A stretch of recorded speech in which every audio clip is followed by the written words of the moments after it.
Hey everybody, this is Random Bystander here, one of the hosts of the WRK podcast. Just letting you know, this video was recorded months ago, so it happened long before the Robert Mannion situation and all that went on there. So keep that in mind when watching this video and hearing our thoughts. And with that, enjoy our rankings of the soundtrack and productions of StarKid.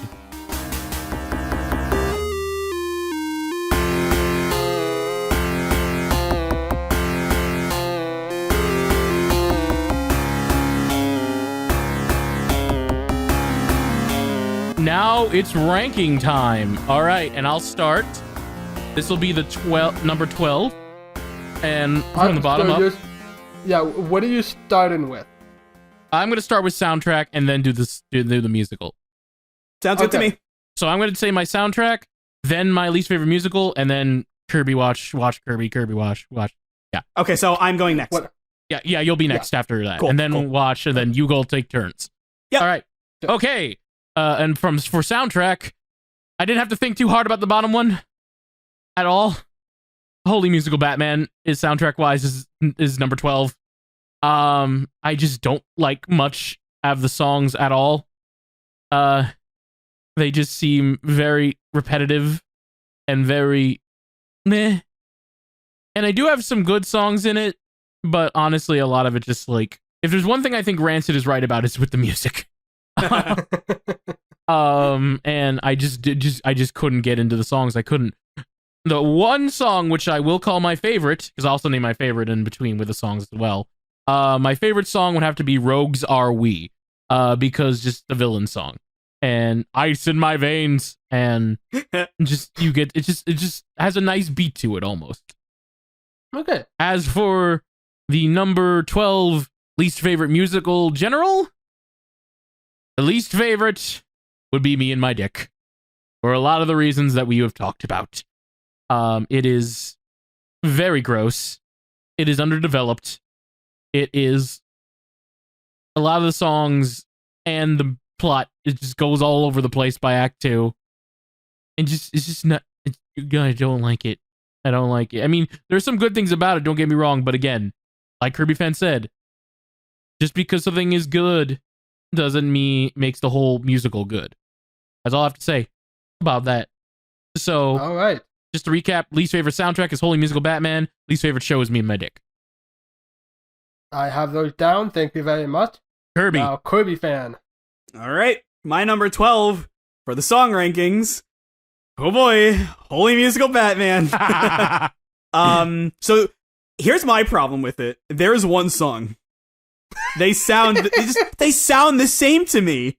Like, say what you want about the other soundtracks, but at least it sounds like there's more than one song. This doesn't, which is why you're gonna not understand this. The dynamic duet is the only song that sounds different from all of the others. Is that the one where Batman and Robin sing together? Yes, about how good buddies they are. And the music in the background sounds like it's from like a show for 5-year-olds. Somehow I knew you would say that. I don't know why. Wow, I'm very impressed. But that is the only one. The instrumentation is different. It's all different. And you know what? For what it's worth, I do think it's a funny song. But I just have to pick that one based on the fact that there are 2 songs, and one song is stretched to like 12 songs. So, Holy Musical Batman has my least favorite soundtrack, but the dynamic duet kind of slaps. Okay. Now, this is what I'm curious about. I was just going to say, so I also have my first impressions list here. And my number 12 was Me and My Dick. This number 12, do you know what it is? I want to hear, which, it's obviously one of 2. I'm going to say that it was originally Me and My Dick, but sequel just drove you so mad enough because talking about sequel made you yell, and Me and My Dick didn't. So I'm going to say it's sequel. Wash? I think you'll have that same tearing yourself apart between those two, but I think you would have settled on Me and My Dick. Sorry, Random. Look, Potter sequel made me very angry. I'm asexual, and me and my dick just made me feel like I don't matter. I shouldn't be ace. That your life won't work out unless you want sex, and fuck that. So Fuck that. So I agree. me and my look, I still like it more than A Bug's Life. Maybe it's a little easier to understand now, but I think right above that is like Sonic 99 or Monsters U. I don't remember which, but I still like it less than those. All right. I'm Okay. sorry for being wrong. Don't be sorry, just too bad. Yeah. All right, Wash. You're up. Yes. Okay, so I guess we're gonna finally have some consensus together. least favorite soundtrack is Holy Musical Batman. Holy shit! I completely agree. Okay. I'm gonna tell a story. Random. Do you remember you had this one play that we wrote quote together, and then at one point we said, hey, what if we turned that into a musical? And I brought my keyboard, and the funny thing with this Casio keyboard is that if you push a key, it has one of those settings where if you push a key, it just plays like a generic loop in that chord. And that's what this. So it's just like it was like I'm the average man, and we were just like improvising as we were going along, just me tapping the key into a different chord, and that's what this fucking sounded like. That's awesome. That's so funny. It sounds like throwing a Casio keyboard down the fucking stairs. I love it. Still makes me laugh every time. But out of all of them, what was your favorite? KirbyFan, thank you for saying it. Dynamic duet. Yo, what? I'm shocked. Dynamic duet. I wasn't expecting it at all because I didn't like Robin in this one still, but Dynamic duet genuinely was like, this sounds the best in terms of overall song. This sounds the best. Like, this works the most as a song. Shout out to, like I said, to Dylan Saunders' intro to Holy Musical Batman, because that's the best like musical moment. But if you're talking about song, I gotta give it to Dynamic Duet. Like, Yeah. especially like the little bit of them like kicking and skipping along, like, and they kept doing it while like other people were talking. Oh my Anyway. god. I did not think I would be alone with Rogues Are We, but that makes sense. All right. Anything else you want to say, or should we go from 11? That's my least favorite soundtrack. Oh yeah, you're right. I'm sorry. Least favorite musical. This was hard. This was really freaking hard. So what do you think I'm getting trapped on? I know what I think I know what the bottom. Actually, I know what the bottom 3 are. How's that? Yeah, I'm thinking of the bottom 3. I think it's Me and My Dick, Annie, and Harry Potter sequel, with Annie and Me and My Dick being the top 2. But I could be wrong. I'm thinking Annie, Me and My Dick, and sequel as well. I was almost thinking Holy Musical Batman, but then Random said Annie. I was like, oh yeah. I don't know if this is actually going to be your least favorite. I'm just going to say Me and My Dick on principle. You know what? I'm gonna be contrarian and I'm gonna say Annie just because you sound like you really hated it. It's Potter's sequel.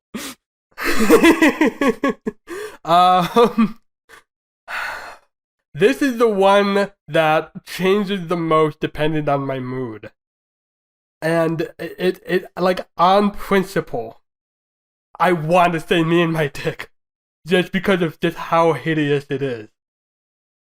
But remember when I said earlier how stressed I got at Annie? Yeah, when you said Cars 2, I felt like my stomach just like get a knot. I'm like, we don't all think Me and My Dick is the worst. Yep. Like, it's still gonna be the worst because both of you, like in the average ranking, because of both of you. But like, it's so close together. But God, fuck Annie, fuck. This just sucks. It's so bad. Wow, I did not think. I mean, I did think, obviously, but like, you know, Me and My Dick, pretty predictable, right? But I have some surprises on my list. I think obviously Wash will as well. I think I have some as well too. Again, and again, like the two are so close. You can already guess what my number 11 is. Yeah. But like, like as of right now, like I was embarrassed of Annie just so much. I just couldn't get in. Aside from Nick Lang, I couldn't get into it. Like it felt like they just wasted Joe Walker in this. Ugh. Now we're going up to number 11, and I will start with the soundtrack. Annie. For me. Oh, okay. It's mostly because it's probably not sung by the characters themselves, and I just don't like that. But and also just not they weren't a lot of hits for me with Annie soundtrack in general. It just wasn't my thing. It just wasn't my thing. Again, on their own, maybe they're fine, but when it comes to being a soundtrack of the story of Annie, it just didn't gel well with the musical at all. Because I do judge that also, whether the musical gels with the show. Yeah. And I don't know, just Annie, there weren't a lot of songs that really stuck out to me. So much so that my favorite is the opening theme, Annie. Annie. Annie. I hate that it's my favorite, but it is because it's one, it sounds stupidly sitcom-y.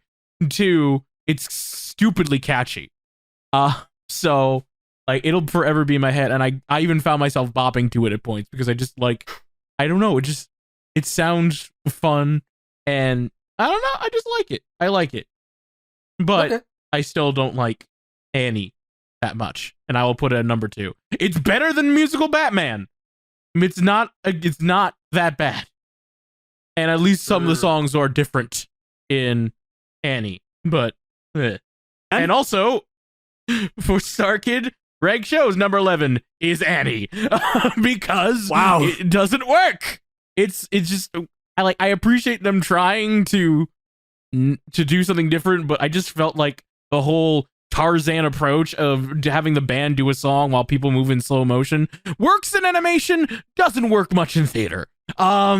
So I just also, there was a lot of points that just dragged, and I really wanted to like this. I really wanted to like Chris Allen doing a Patrick Warburton impression as Vader.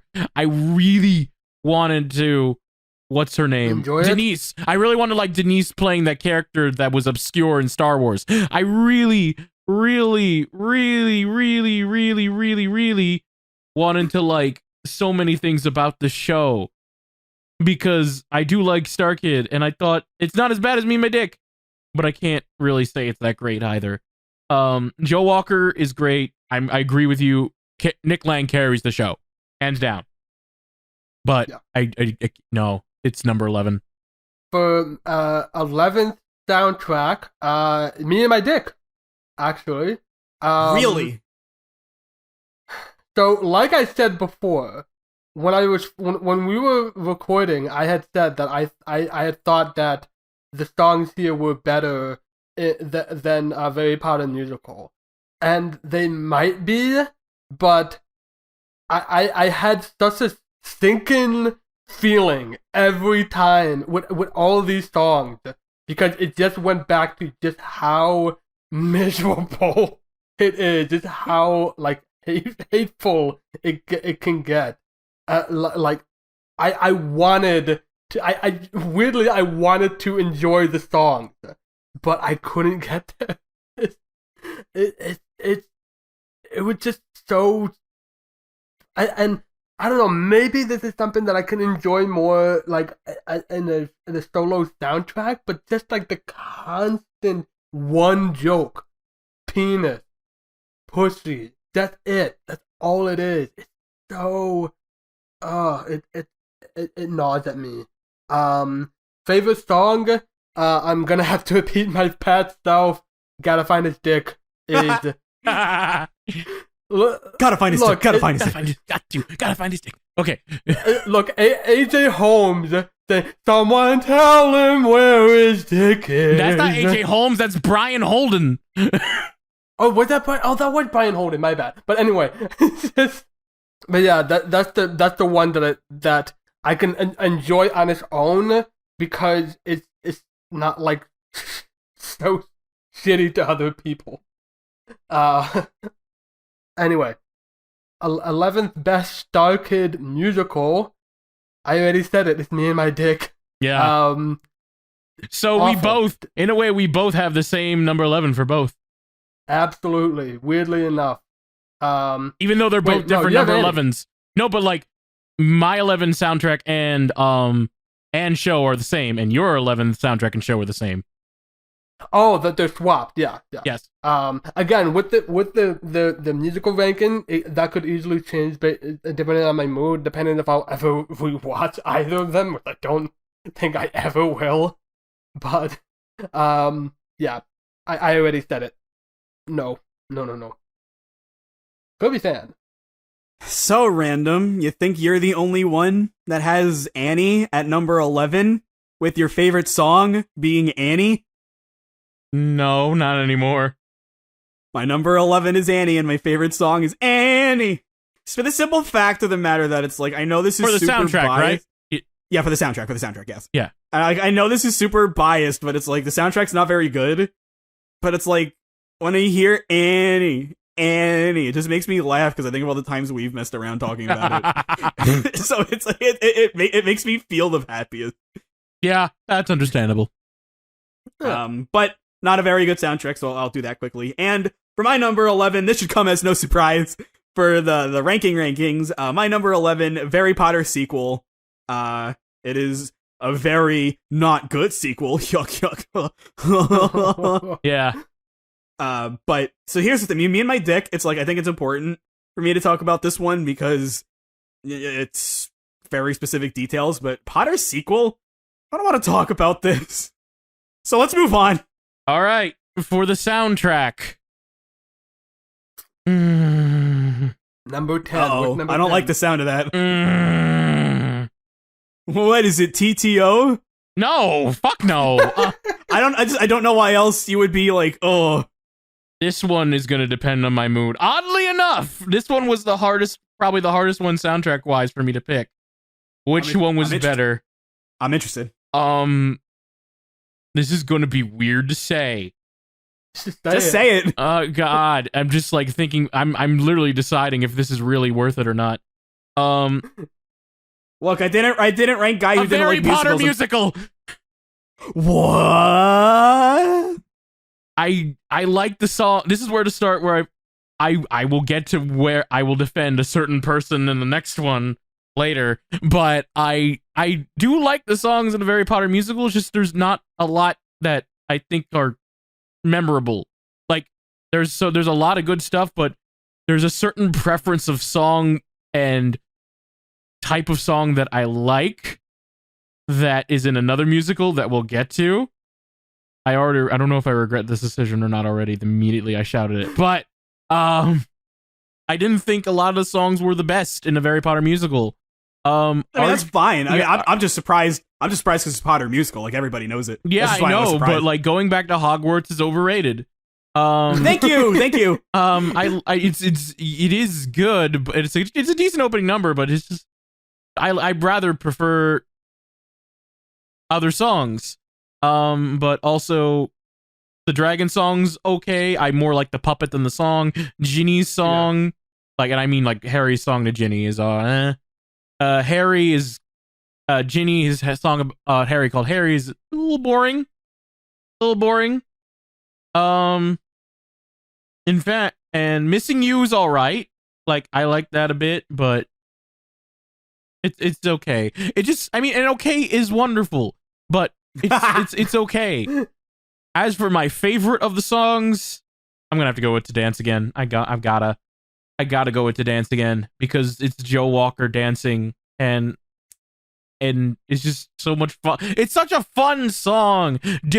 Shout out to Different as Can Be. It's great and all, but it's like I really, really enjoyed just like the dance tap number with it and just like the like fast-paced music of and him and Quirrell dancing. I really liked it. I liked it a lot. But Harry Potter musical would be third in the soundtrack wise. Arguably, probably my least favorite of the songs Darren Criss has made. But it's also his first, so yeah. As for number 10 on musicals, What do you guys think it is? I mean, I just want to say Harry Potter sequel because I hate it, but I know you don't. I'm going to. I'll take a wild guess. I want to say Holy Musical Batman, but I actually am going to take a bit of a bold guess and say senior year. Okay. Well, I literally just copy pasted, so like my dumb guess is Potter's sequel, even though I don't think it's that either. I think it's Potter musical again. So I did some soul searching with this one as well. It's musical. And I really wanted to think about which of the Potters I liked least. Umbridge makes things too uncomfortable. I put sequel. Are you serious? I put sequel. Are you? I predicted it. Yeah. I predicted it. I remember. No, this is a shock to me because in the episode, no, I remember like when I was editing it, and I was like, "Oh shit, this shit really did happen." And then I rewatched a bit of it, and I'm like, "Oh no, this is not aged well." Also, this is freaking long. And yes, I just remember you in the episode saying, "I can't agree that this is worse than musical." It's come full circle. I'm so happy for you. I'm so happy. You have no idea. This is what and honestly, originally it was like another one, but I decided to raise it up a bit because I found myself rewatching the musical I was going to put this in and putting it much higher than where it was. So we'll get to that, but sequel's very problematic too. Yeah. Like Umbridge, Dumbledore and Umbridge, Lupin. There's just a lot of stuff. Bullying of Hermione, all in the sake of comedy. And also it's too long. Like, it's very long and it doesn't do anything with it. Like, at least with musical and even senior year, you could argue plot happens. Yeah, stuff happens. Yeah. And I didn't even talk about that today, how little happened. Yeah, right. And originally it was up higher, but I really had to do some soul searching. And editing that episode really made me change things a bit. So I was like, Sorry, I get so mad when I think about sequel. No. It's my number 10 of the shows. So it made the top 10. But doesn't that hurt to think about? Yeah. Anyway, Kirby, you're up next. What's your number 10 soundtrack and show? All right, my number 10 soundtrack. I just talked about it for a second, but it is Harry Potter's senior year. Nothing really stuck out, with one exception. Nothing really stuck out to me, and I know a part of it is because it was the staged reading, but this is, other than the first three, this is the only one that I actually did go out of my way to listen separately, because I figured, give it a better shot now that they're actually singing it. It's not just, live when they're not very prepared. Didn't really change much. I don't think it's a bad soundtrack, but I don't think I'd call it good either. I just think I appreciate that it sets the tone for Potter sequel pretty well, which is like, it's over. But other than that, nothing really stuck out to me, except, of course, and I basically spoiled this before, but Wizard of the Year, it's Gilderoy. Like, that is a bop. That's your favorite? I really like that song, yeah. Yep. Okay. Otherwise, nothing stands out to me. It's whatever. Okay. And let's not venture too far away from Hogwarts, because my number 10 for the plays, senior year. The last 35 minutes is really good, but to get to that last 35 minutes, you gotta go through the rest, and the rest is not the best. Like, because that's the thing, at this point, it's like Joey Richter, yeah, he's a really good actor, but do I like Ron at this point? Not really. Jamie Lynn Beatty, she's a great actress at this point. Do I think much on Ginny? I can't. The show will refuse to let me.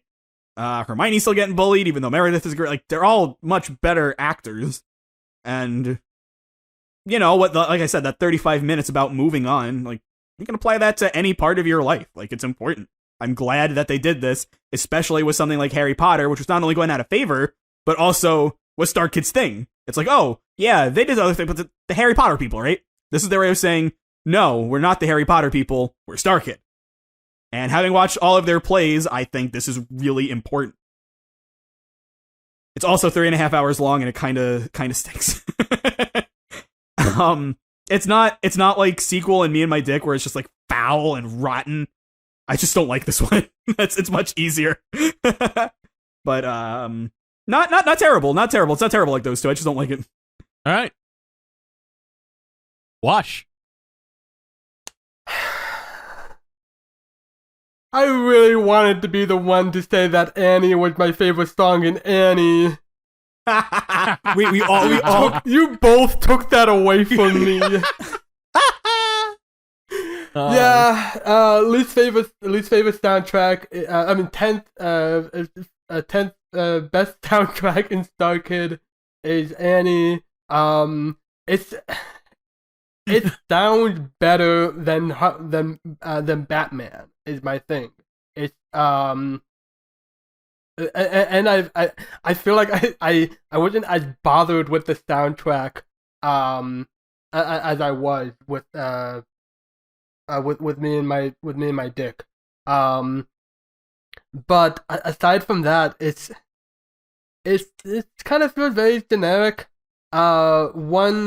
Like I said, and Random already said it that like Annie is the only one that actually works as an individual song.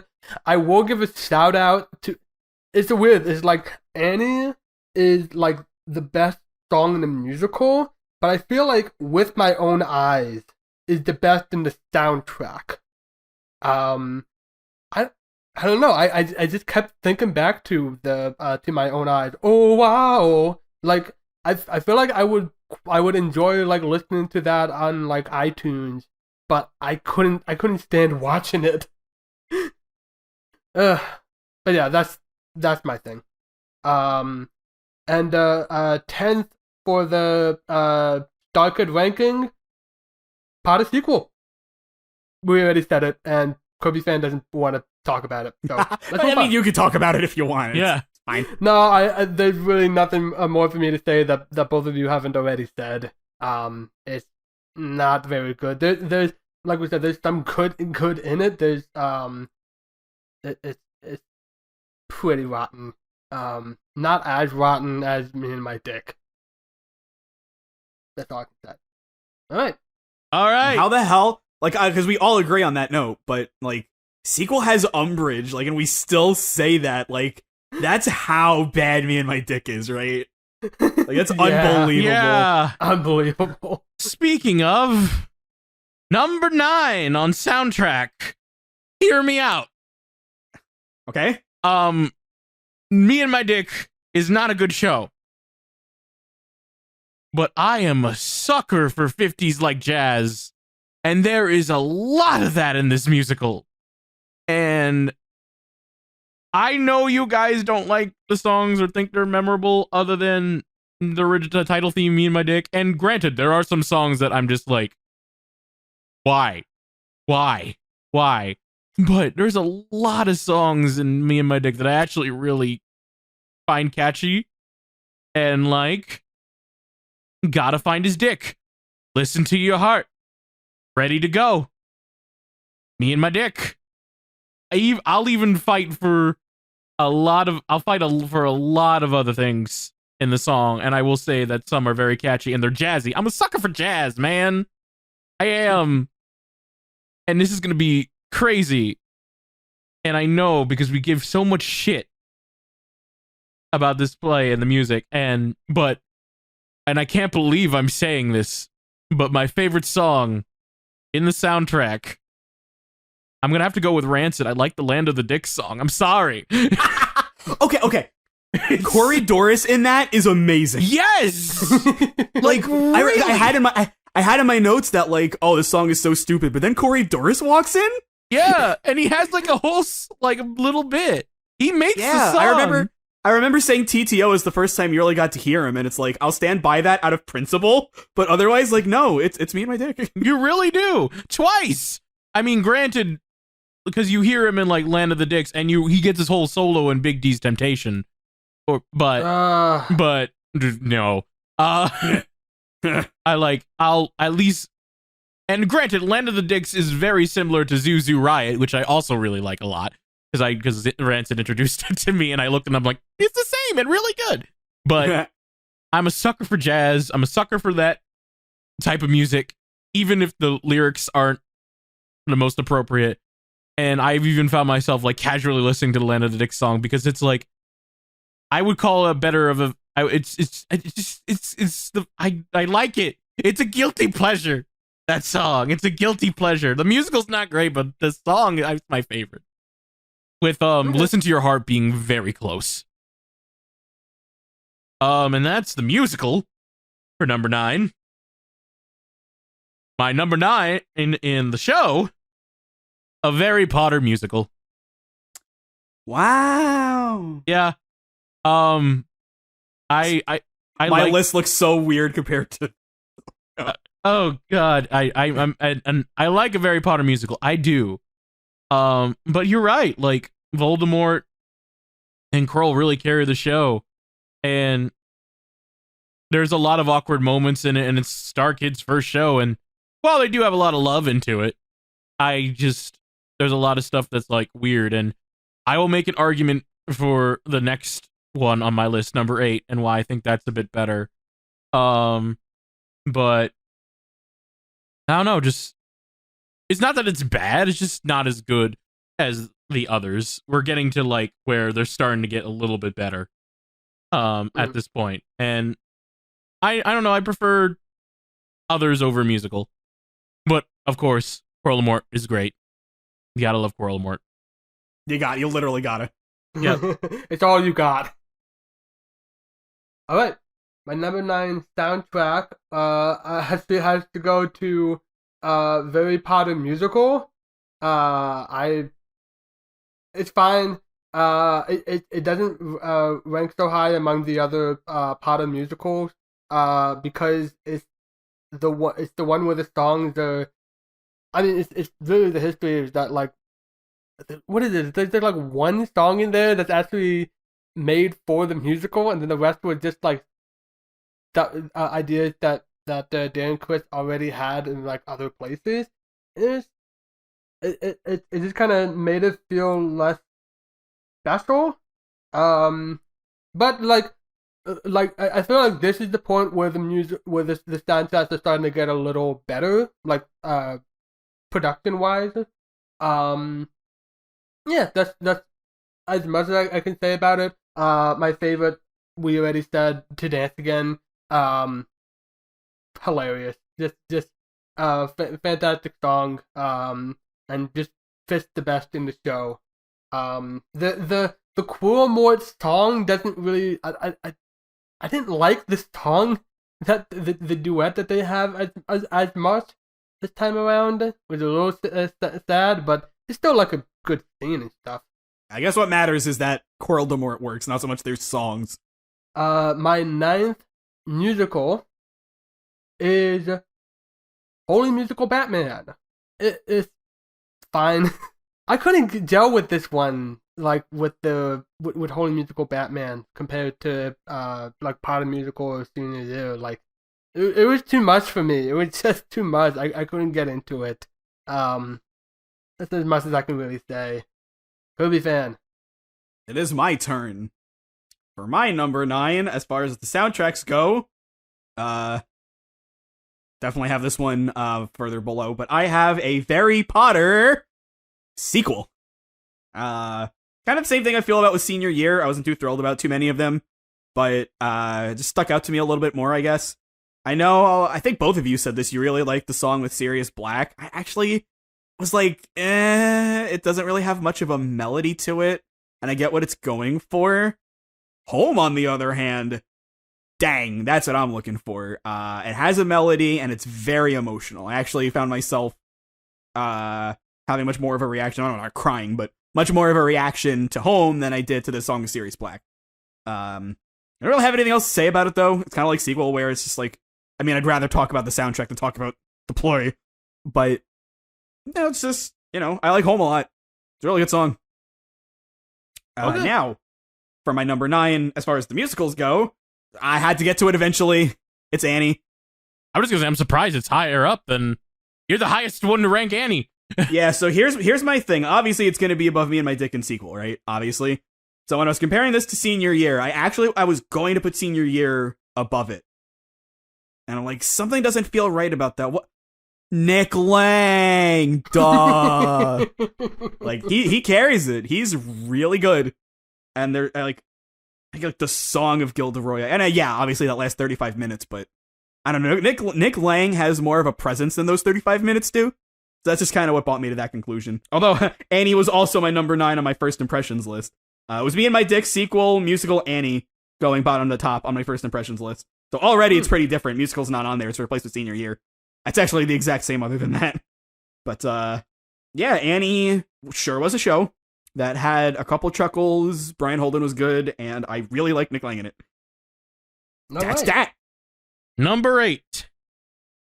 With soundtrack wise, it is a Harry Potter Senior Year. I knew it. Yeah. While there's some songs that are weird and I don't understand, like Get in My Mouth, that was literally just created just so Jeff Blim can get a song. You can't convince me otherwise, because it literally is like the spider is just there, and then he leaves after, and then it's literally just so Jeff Blim can sing something, which I understand, but so, and it has some stuff, and I'll give flack about the show. A lot of this, I really do like a lot of the songs. Always Dance, Sidekick, Everything Ends, Gilderoy, and those are just some to name a few. Even This Is the End, I'll give credits for, when it's, although specifically the cast album version of it, not the show's version. Like, if you listen to the cast album, it's sung by someone else, not Luna Lovegood, and they do a pretty damn good job with it. As for my favorite, this is a tough one. It's obviously going back to Hogwarts, because this is a gag. No. Brought it back again. It's I think, if I'm really being honest, like, Sidekick is a very good, very close, because I really, really, really like how Joey Richter does that song, but I'm a sucker for Always Dance. Always Dance. I tried to stop it, but Always Dance. Because it's Joe Walker dancing, and it takes a line from To Dance Again and makes it makes a whole new song out of it, because they are connected. Because when I was a boy, an orphan boy, now you are a boy, an orphan boy, and always dance. So, yeah, it's also the happiest you see Tom Riddle in the show, so I like it. And as for shows, it's also Senior Year. So, hey, just like me. Yep. So it's number 8. So yeah, I didn't. I mean, there are some problems with it. Like, I think Harry is very unlikable in this, but I think a lot of the cast is more talented in this version, and like, I like Ron in this one more. I like Malfoy in this one a lot too, because the character seems more mature in this one. Like, they mention the diaper joke like once, and then they just get it over with, and throughout the whole show, Malfoy's just trying to be friends with Harry, trying to make amends. Very mature. And this is one, and also, I like Gilderoy's monologue. Is a lot of fun. I like the return of Voldemort. I like a lot of things about it. I think the puppets are very colorful in this one. But also, one thing not all of us talked about, but the wonderful announcer throughout the whole convention doing the stage directions. You gotta love him. You gotta love him. You gotta love him. But if I'm really being honest, ending is paramount with Senior Year, and I really like how it folds everything together. And yeah, it ends it very nicely. And I don't think it would have beaten musical if it weren't for that whole ending scene with Pearl and Voldemort talking about letting Harry Potter go. And with that, that's my number 8. All right, my number 8 for the song rankings. You might not agree, but that's okay. Black Friday. Remember what I was saying before about how everything just kind of meshes together because there are no lulls. I feel the same way about the songs. I think there are some very good standouts, but generally speaking, they all kind of feel the same. It's not like Holy Musical Batman where it's like they're the same. They just kind of feel the same. and that affects it for me. It's so weird saying that in a play with as dark of a tone as Black Friday that my favorite song is Santa Goes to High School. But it's like it's that one breath of fresh air, like the humor and joy are like gasping to get out, and it's just Robert Mannion playing Santa Claus. But it's a funny song. I really like it a lot. That's good. Now, for my number 8 on my first impressions list, that was Holy Musical Batman. For my number 8 in terms of my final rankings, this is a recurring trend. It is also Black Friday. Oh. No, this is definitely a hot take. I had Black Friday a bit higher on my previous list. I know Ana Yume loves this one, and the general opinion we left with was that it was good. But it's like I said, you know, it's just so much of it meshes together because it's just so consistently, like, not pleasant. And yes, you know, what Random said is true. That's what they were going for. But also, like Random said, there are ways that you do that, and it's not really this. I appreciate its ambition. That's why I'm gonna put it above something like Annie. But I just left it feeling unpleasant. I'm not thinking about anything. Like, oh, that was so deep. I was just like, For soundtrack, 1, 2, 3, 4, 5, 6, 7. Harry Potter sequel. I'm gonna go with. It is. I feel like the songs work better this time around.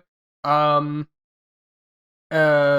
favorite one. I know you didn't much care for ItsKirbyfan, but I still have to go with Those Voices because it generally just like it. For me, it's generally like a really heart-wrenching song. That makes sense for the characters.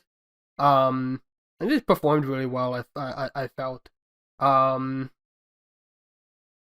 Number 8 in the list, 1, 2, 3, 4, 5, 6, 7, 8, is... Really? Okay. A Harry Potter musical. I guess I already said it earlier, but yeah, Harry Potter musical. This is the part where I don't have. This is the part of the list that I don't have a lot to say about because we haven't gotten to the point yet where like I would actually want to rewatch any of these. I don't want to rewatch Potter musical. I'm pottered out. But it's not as bad as sequel. It's not as good as senior year. That's really all I can say about it. Okay. And with that comes number 7. Oh boy, are we gonna be at the good ones yet? Oh boy. Soundtrack wise, a Harry Potter sequel. I really like the songs in this one, and arguably this is my favorite of the soundtrack of the Harry Potters. Not Over Yet, Harry frickin' Potter, Coolest Girl, Those Voices, Guys Like Potter, Not Stutter, No Way, and even Days of Summer is pretty good, even though that wasn't designed. But if I'm being honest with myself, I know what my favorite was of the Harry Potter sequel from the very beginning, and it's To Have a Home. It's nice. It's performed so well, and it gives me chills every time I see the moment where Darren Criss belts that note, and you hear the Sorting Hat go Gryffindor. Like that's just something the inner Harry Potter in me likes. And yeah, for show wise, number 7. Holy Musical Batman. It's gotten higher than I thought it would be. I love Sweet Tooth. I really, really do. I love the costumes. I love Joe Walker as Batman. He's growing on me a bit. Robin is still meh, but like, I don't know. It seems like the more I watch Holy Musical Batman, the more I like it. Because I did watch a few things, and while I couldn't watch everything, I don't know, just something about it. Also, Mr. Freeze, Jim Povolo. It was just, I kind of with Kirby fan of like, I started to appreciate the campiness a bit more. That's all I have to say about that. Soundtrack, number 7 is sequel. Number 7 for shows is Holy Musical Batman. Wash. I forgot who went. Oh, me? Okay. Yep. 7, it goes to Potter's senior year. I'm surprised with myself, actually. Potter's senior year is, I felt like it had I like to go to a song. I liked Always Dance. My favorite song, for much of the same reason as Those Voices, I have to go with Everything Ends because it's the best encapsulation of this musical. Like it works. Like it's a song both to Harry and to the audience that it's okay for things to just move on and to just let life continue because it will, and that's fine. Number 7, also Potter senior year. Wow, I did not predict this when I brought up the idea of ranking the soundtrack. This is funny though. Harry Potter sucks. Those last 40 minutes, hot damn! They're like Random said, ending is paramount. I just liked it way better than Potter musical. Like that, Potter musical just felt like it would just be in a parody, and senior year would felt like StarKid just realizing let's have a point. Let's have a conclusion to this, and like we're having some sort of measures for this, and it's a very appropriate message. Like Random said, it kind of sucked that the most of this is just trying to work backwards from that, but I like that ending. I really like that last part of that last act. Kirby fan. All right. So for my soundtracks, my number 7.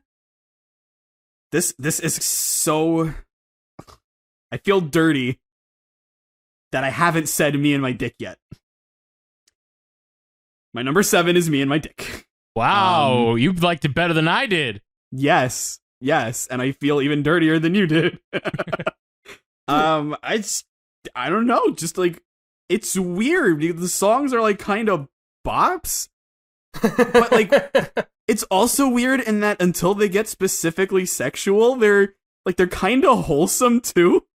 Like specifically, like I was listening to Me and My Dick, and it was Joey Richter just talking about like how much he appreciates. I mean, it becomes his dick, but like how much he appreciates like his specific friend, and I'm like, this is really nice. It's called Me and My Dick. What am I listening to?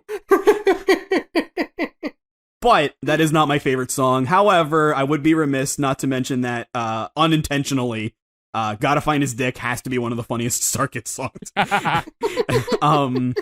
Like I was saying before with the Land of the Dick song, Corey Dorsch just kills it there.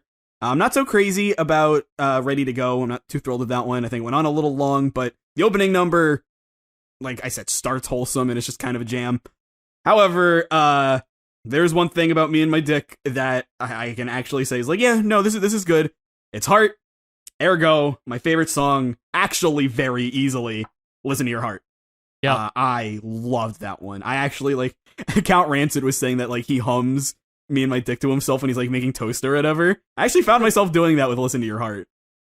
It's a really good song. AJ performs it really well, and I think it encapsulates, like, the emotion that is your heart. And it's really well done. I like it a lot. Now, my number 7, oh my god.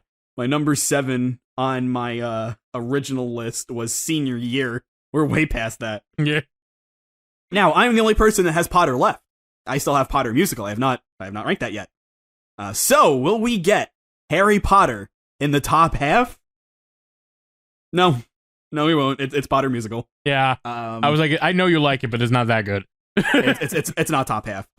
Really shocked that I put it above Black Friday though. Like I was thinking about it. It's like, do I? It's like yes, but like, do I have to? It doesn't feel right, right? Because Black Friday, it's obviously like it's the most recent one. Musical was the first. It's just, and you know, Black Friday tries so much, but I like how simple Potter Musical is. Like it's just I can sit down, I can watch it, I can have some laughs. Voldemort is valid. Voldemort's a bicon. You know, it's simple fun. And that is partially damaged by stuff like the treatment of Hermione, Ron just not being very pleasant, Ginny just kind of being, how she was treated. But I think ultimately, steps are taken to just kind of make it a fun ride. And while I certainly wouldn't say that I think it's amazing or really even great, it's probably like just barely good in my book, but I don't know. I liked it. I wouldn't really see myself rewatching it too much because there's not a lot of meat to it. But I don't know. I like dishes that don't have meat in them sometimes too. You can have fun, and I think they did. It's nice to see. Good. All right. We made it through the bottom half, everybody. We're done with Harry Potter. Yep, we're the top 6. All right. And now my number 6, soundtrack-wise, goes to Black Friday. Ooh. Yeah, there's a lot of great songs in Black Friday. What do you think my favorite song is? I'm just going to say Santa Claus Goes to High School because I love it. I love that. All right, Wash, what do you think? For Black Friday? Yeah. I'm just gonna throw a curveball, and the one where they say "You will wiggle, wiggle, wiggle, will wiggle tonight." That's a good one. And Santa Claus Goes to High School is also a very good one. The Santa Claus Goes to High School is very hilarious. The Wiggle one is like very cultish and nice. Adore Me is Lauren Lopez doing a villain song, which is very good. Do You Want to Play is extraordinarily creepy. Take Me Back to High School is a cute little song. And you have some fun songs also like the Tickle Me Wiggly jingle. And you also have intense songs like What Tim Wants and If I Fail You by Dylan Saunders. All great songs.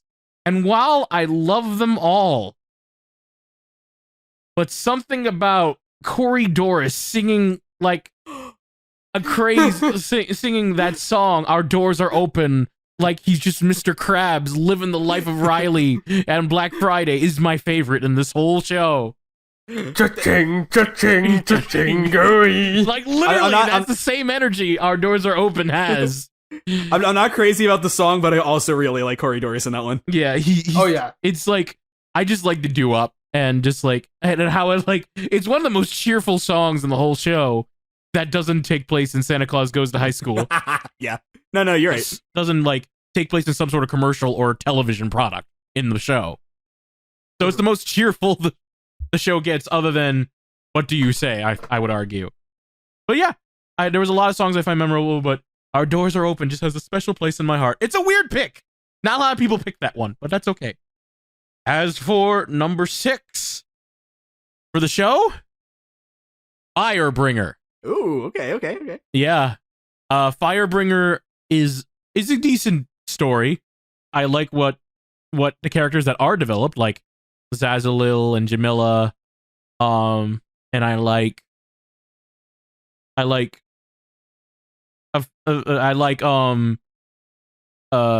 Rachel's and Joey's character a lot. They're a lot of fun.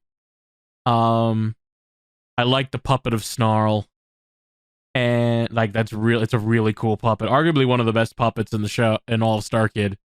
But there's a lot of characters that don't really do anything or don't go anywhere. So that is what draws me back from making it to the top 5. So it's still good, but no, it's just barely made the top 5. It's in the top half, but not the top 5. All right. So for the soundtrack, here, I know there's something specific that we haven't gotten to yet, but we're still not there. But for my number 6, I have Firebringer. I love the atmosphere that it provides to the show. I kind of looked at these a little bit more as like soundtracks by themselves. So, obviously it's a factor that it added such great atmosphere to the show, but it's not like the number one thing. Overall, the songs are a bit repetitious. So listening to them outside of the show, and when I say repetitious, I mean they repeat the lyrics a lot. So listening to it outside of the show, it's not like super great for the most part, but they're still good songs. And then you attach them to the show, and it's like, oh, this atmosphere. Oh. And I mean, there are a lot of good ones. I'm not thrilled with I don't want to do the work today. Like it starts not great, but it gets better.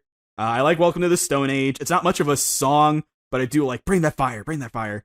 But if I had to pick a favorite, I basically said it before. I said it, I was like, oh shoot, I have to not pretend that I didn't just spoil it.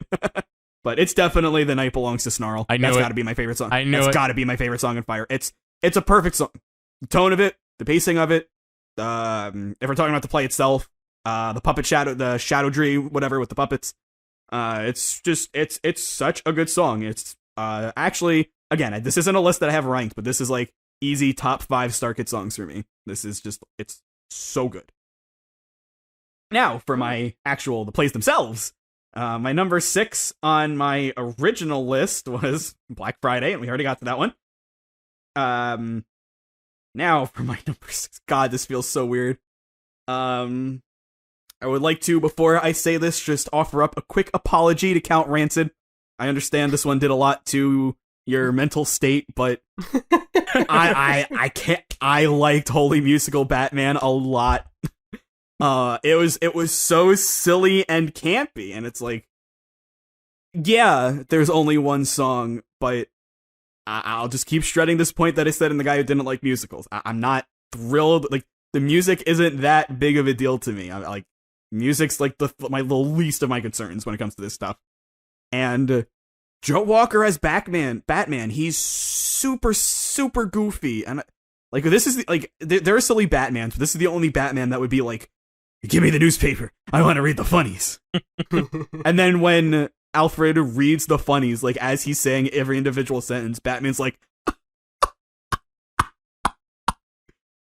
God, it just like it's all just like they take the concept of like a silly Batman and are like, all right, it's a popularity contest, let's roll with it.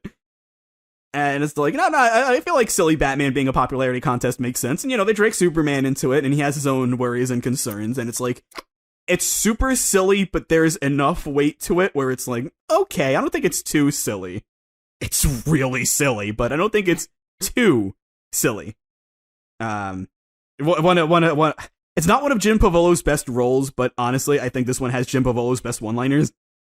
Yeah. Get your broke ass out of here, Two-Face. There's ice in my veins, and then silence. Jeff Blim's first show, he's one of my favorite StarKids, so I just gotta give credit where it's due, and he does a good job with Sweet Tooth. I like I said, I like Robin kinda, and I really like the chemistry that Batman and Robin had. You know, I was complaining about Starship before. You know, the romantic couple didn't have chemistry, and then there are just two guys that meet each other for 5 minutes, and already they're best buds. Like, that's better than what Starship had. I liked it. It's as simple as that. I know I've rambled, but I just liked it. And that's that. Okay. Okay is wonderful. All right, that's one of StarKid's best quotes, right? It really is. My turn. So we've gotten to the top half, and this is the part of the list where finally the part of the list where I would want to watch these again.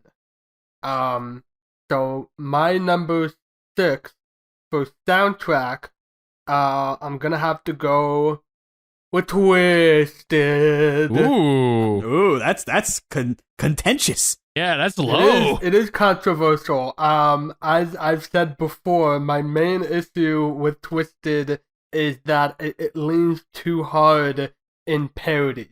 And with trying to be a song, but changing just enough of it, but also the changes just kind of make it worse and just makes me think about the better song. Like, when I'm listening to Take Off Your Clothes, I want to listen to A Whole New World instead. Which isn't a good thing to do when you're making a musical. But it's still like a hell of a time. Dylan Saunders, bless, what a fantastic voice. Absolutely. For my favorite song in Twisted, I spoiled it. It's Twisted. It's the you like the Disney one, don't you, Squidward? And it's weird because this is also the one that's kind of trying to be Poor Unfortunate Souls, but it still works. It's still a really like somber song, and it's the one that it was hard for me to choose, definitely, especially because you have like 1001 Nights, everything and more, kind of, the Golden Rule. So many of Jafar's songs are just phenomenal. And nobody remembers Ahmed. Tiger fucker. No! I do not fuck a tiger. They're just stretch marks. These things happen. Stretch marks. Oh Lord. No, don't say that. Stop. Okay, so that's my sixth favorite soundtrack. Sixth favorite musical is Twisted. Also, I kind of already said a lot of it. Main thing is that I couldn't get into the Jafar as a protagonist. Like, there's nothing like wrong with him conceptually, but like to carry the whole thing, it just felt like he was too perfect. He was too good. I didn't feel like there was enough drama. No, not drama, but I guess it's just like his motivation was too pure, and there was just nothing. It felt like the whole thing was trying to prove him right, and I didn't like that so much. It's I don't know. It's just him being like so good, and everybody hates him anyway, and it's just I didn't like that so much. I've been saying it like 3 times. Still a very good musical. I would definitely rewatch this, especially with all the fun jokes. Dial down on the curse words. That's number 6. And now we're on number 5. I miss doing rankings like this so much. This is so fun. Yeah, I missed it too. And now I'm so happy we can rank these. All right. Number 5, soundtrack wise, Firebringer. Oh, hey. Yeah. I really do enjoy the songs in this more than I enjoy the show. There's a lot of great songs in it. We got work to do. TikTok sensation. Welcome to the Stone Age is really fun. I really like a lot of these just like jungle sounding songs, and just like they have a nice rhythm to it. Backfired, short but sweet. The Night Belongs to Snarl. A very, very, very interesting song. I really like it a lot. But if I'm being honest, my favorite has to be Just a Taste of Something Good. Because that's a good song. That's a good song. So it's the catchiest song in the whole show. It's a good one. I really like that one too. It's Joey Richter and Rachel Soglin just work so well together. And they have great chemistry. I like the bait and switch in that song when he goes to show her the painting. He goes, I forgot the eyes. Oh, that was in the other one. That was the other song they did. That was Paint Me. Okay, I think I was thinking about. I mean, that's a great song as well. But I think I was thinking about Paint Me. Yeah. I just like Just a Taste because of the melody. Like Paint Me's funny and all, but just the melody is really nice and catchy. No, that's fair. I agree. And yeah, and also because Rachel's character gathers the berries, and it's nice. And the show number 5 is Black Friday. I literally just swapped them. Yeah, right. So I do think Black Friday has a lot of convolution issues, mostly with the president. Like, it just seems weird that they, instead of like a lot of the musicals, they just don't focus on one specific place and a main character. Like, because you could argue a lot of the other musicals are pretty like focused on a specific place or a specific character. But at the same time, I really like Tom's character a lot. I really like the creepy atmosphere that the show brings. You gotta admire what they did with Wiggly when the whole like black and white with the whole like lights and everything and the costume make it look like Wiggly's face. And I like the darkness and I like the ambiguousness a bit. I actually like how weird the ending is. And it made me go, whoa, when I did see that guy didn't like musicals and I realized they were connected in some way, shape, or form. But I like looking into things, and I like interpreting things and leaving things up to interpretation. And Black Friday, I could argue, does that more than the guy who didn't like musicals. So I just kind of admire it more. Also, Santa Claus Goes to High School, very funny. My only complaint, one big complaint I have, is that Robert Mannion doesn't have a solo. Yeah, I guess they figured that the previous play, he got so much attention. Yes. Dial it back. I guess that's my only guess. Yeah. But that's the whole reason. Well, that's not the whole reason Firebringer beat it in songs, but yeah. I really liked it. Number 5 soundtrack. This feels really weird looking at this, but I think it's just because of like how good it gets from here on. My 5th favorite soundtrack goes to Starship. What? Wow! Oh my God!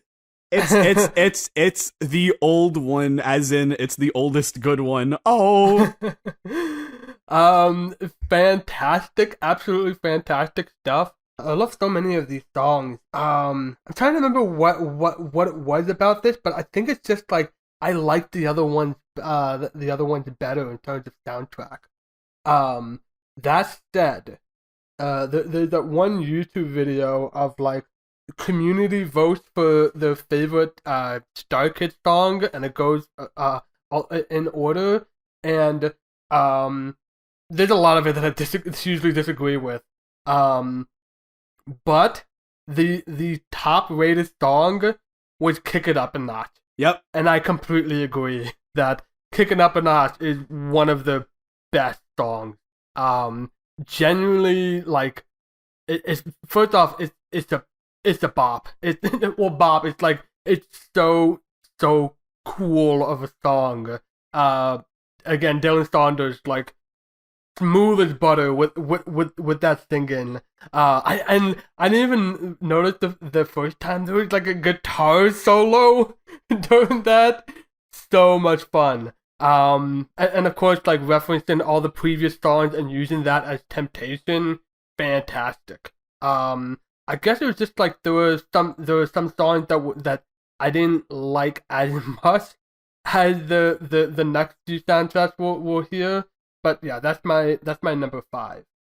For number 5 of the musicals, this one I kept flip-flopping back and forth. I swapped it while we were recording, while we were talking, and then I thought about it a bit more and swapped it back. And it, again, this could go either way depending on my mood. My number 5 is gonna go with Firebringer. Fantastic soundtrack. I felt like the protagonist didn't work as well for me. Especially Jamila. I didn't feel like at first it was fine, but then, like, I don't know, especially how she was treating like Zazalo, and then it felt like it kind of got lost a bit, but it's still a really fantastic musical. And even though they were like sailors, this was a really funny, really atmospheric, really abstract, which I don't think we've talked much about when we were discussing it. That there's some really abstract numbers in this compared to a lot of other StarKid shows. Chorn. Chorn. Good God, the Chorn. But yes, yeah, that's my number 5. Very, very good. All right. Kirby fans' turn. So, how do I say this? Random, you love StarKid. Can you help me out here? I'll try. How do I say that my number 5 is a Harry Potter musical? I would say my first reaction is I did not see that coming. I know, right? But I could also say, out of all of us, that's as different as can be. I like that. I like that a lot, actually. Especially because different can, that's my favorite song. Oh wait, that's the soundtrack, right? Yeah. Yeah, for soundtrack, yes. I don't know. I just had a lot of fun with it. Like, kind of the same thing that I had with Potter Musical. I just had a lot of fun with the soundtrack. I will say, obviously, Different as Can Be is my favorite song. Neither of you brought this one up, but it was actually really close between that and Voldemort is Going Down. That one. I love that song, guys. Oh my god. Ooh, I really love that song. But even ignoring that, Just Dance, the song that Harry sings to the dragon, I thought that one is actually pretty sweet. Ginny! The song doesn't work with Ginny. It works a lot better with Cho. But of course. I don't know. I like them. I like them a lot. Again, it's so weird saying that the one that I didn't like was going back to Hogwarts. But even like the closing number, it has going back to Hogwarts mixed in, and that part I'm not so crazy about. But the rest of the closing number, I like that a lot too. I think I mentioned Just Dance or Always Dance. I really like that. Just Dance. Oh my god. You can tell we're recording this shortly after To dance again. Thank you. But yeah, no, just it's a solid and fun soundtrack all around, and maybe it just appeals to me. I don't know, but this also should tell you how important the soundtrack. Oh, Holy Musical Batman should have told you how important the soundtrack is. I had that on the very bottom, and it's in like my top half. I would be more than willing to watch it again. Speaking of my actual rankings, number 5 on my rankings on my original rankings was Twisted. But yes, my number 5 overall play is Twisted. I have problems with it, but like the stuff that's good about it, I do really like. I actually was really tempted to put Holy Musical Batman above this, and really thinking about it, I'm kind of still tempted to do that. But I really think that like Ahmed is the saving grace of Twisted. Like, whenever I think about why I like Twisted more, it's always Ahmed. Like, he just, at least compared to Holy Musical Batman, which is so weird to say, like, he definitely carries it a lot for me. It's just what I'm talking about. I love the StarKid parody, where you can take something so insignificant, but make it so much better. And I mean, you know, the songs are great, generally. I haven't got to the songs yet, we'll get to those, but they're great. Aladdin is, like, a super different character, but I'll at least say that he is still a thief, so he is still kind of a scummy person, so I think it's fine that, you know, they took that approach and just went all the way with it. And just the way that Jeff Blim plays him as, like, this con artist, I think is so funny. Woke Princess, I know obviously saying that is like, oh, she's woke. But I thought she was funny, I liked her. I am with Wash on this. My big problem is also Jafar, and that just kind of leans into that, like, you know, problem of it's a parody, but to make the parody work, they rewrote what they were parodying, so it's not a very good parody. But I had a lot of fun with it. The monkey was a little underutilized, though. Kind of wish we got to see more of Lauren Lopez being a monkey. And the parrot. Yeah. Oh, yeah, no, the that parrot, was even more unutilized. Yeah, the parrot was like, ouch, because the parrot is with everybody in the town being like, oh, screw you, Jafar, we hate you. And then you find out that the parrot was a gift from his wife, and it's like, oh, yikes. Yeah. Yikes. That's the big yikes. But there are a lot of big yikes in Twisted. But I don't know, I still enjoyed myself. Number 4. Number 4. Songs ranked for me, and we're getting to the top 4, is Twisted. I remember when I thought this would be my number 1. Yeah. Those were the days. Well, we still haven't even technically done like the show. Or I'm doing the soundtrack, but I really love the soundtrack a lot. There's a lot of songs that I like. Basically everything Dylan Saunders sings is just so beautiful and magical. The opening number is fantastic. The Twisted number is really fun because it shows all the Disney villains and even Cruella, who they make fun of, which is really funny now. In the end, it comes down between 2 songs.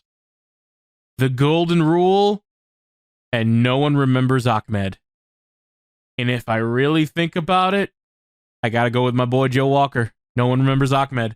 It's Golden Rule is such a great song. It's very catchy, but I just love No One Remembers Ahmed. It's so funny.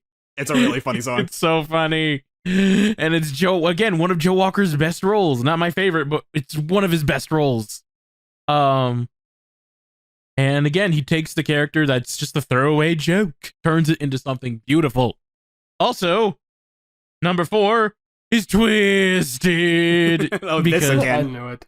Because I really did like I'm a Disney fan. Of course I'm going to put this high up. It's the Wicked version. It's Disney's. It's like if Disney made Wicked with Jafar, and well, not quite, and I agree, Jafar is a little too perfect to the point where he should have some more faults, but I still like it a lot. I still love the Disney references. I love the whole allegory of the Magic Kingdom and Pixar. being this whole thing about the business between Disney and Pixar, 2D animation, 3D animation. And it's just a lot of fun. They say fuck a little bit too much. But A little. I still enjoy it. I still really like it. And it's my number 4. All right, number 4. Listen, this is like this one. I don't want to say it's our baby, but it's just, again, it's the first one that was just so good. So I feel really sad putting Starship at number 4 for the soundtracks, but it mostly just comes down to what Wash was saying. I like the others more, and Starship also doesn't have that many. There's like, I think 10 plus the reprisal, and then 11 because the ending number, and then the reprisal for Kick It Up a Notch, which is like a minute. But they're very good songs, so it's like, fine, whatever. Gotta talk about Kick It Up a Notch. What a great song. Beauty is really nice. Status Quo, I absolutely love what Anayume has to say about Status Quo. Like, that, I'm not even gonna word it because I can't word it any better than she can. She puts it perfect. The opening number about I wanna be a Starship Ranger is great. So when I was watching it, I remember thinking Kick It Up a Notch was the best song. But again, I'm not really ranking these in terms of how they are in the show. I'm ranking them as soundtracks, and I stand by what I said. Hideous Creatures is a goddamn bop. I knew it. I love the song. I'm a sucker. I really like songs where it's like they're saying the same thing, but they're stupid. That's all it is that these people are stupid. It has layers to it. I really like layered songs like this. I also really like What Else Are We Supposed to Do But Shout? What, the bug? Because it implies that when they say bug, it's the equivalent to F words for us. It's like this weird detail, but it's like, oh, that's cute. Wait, does Bug's name the F word? It's like naming your kid fuck. Yeah. In Bug Planet. But I love Starship soundtrack. I listen to it on the regular. It's really good. Now my number 4 for my original rankings, I had Firebringer. And I ain't gonna be twisting anyone's leg because it is still Firebringer. Oh wow! It's so weird because I remember when we talked about it, I was talking about how, there were problems with it, but kind of like through those problems, it's still shown. Now it's still number 4, but it's for a totally different reason, and it's for the atmosphere. A lot of the stuff that I didn't think worked so well, like the character's not really getting involved too much or whatever. I just kind of see this all as just one collective effort to build this specific kind of atmosphere, that this kind of like is ambience almost kind of feeling throughout the whole thing, and it's really good. Olag swears a little much, but it's like I couldn't care less. She's hilarious. I do think there's a bit too much swearing in this. That's definitely my number 1 complaint. But also, as much as it does help the atmosphere, a messy script is still a messy script. It doesn't bother me as much as like Sequel because it's less problematic first off, and also, again, it's at least going somewhere. But I can't ignore that, especially compared to how good the other 3 are. But look, we're at the point where I'm a StarKid fan. This is really well put together. I thoroughly enjoyed Firebringer on both of my watches, and for totally different reasons, and I think that's very worth noting. Okay. Now it's my turn. 4th favorite soundtrack.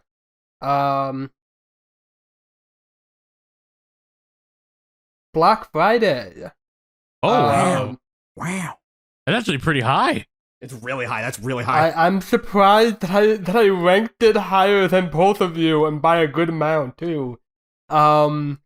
I thoroughly enjoy the soundtrack for Black Friday. Even the song that I don't like in the story, What If Tomorrow Comes, I feel it's this gorgeous song. Like it's performed so well, and it's so like musically interesting.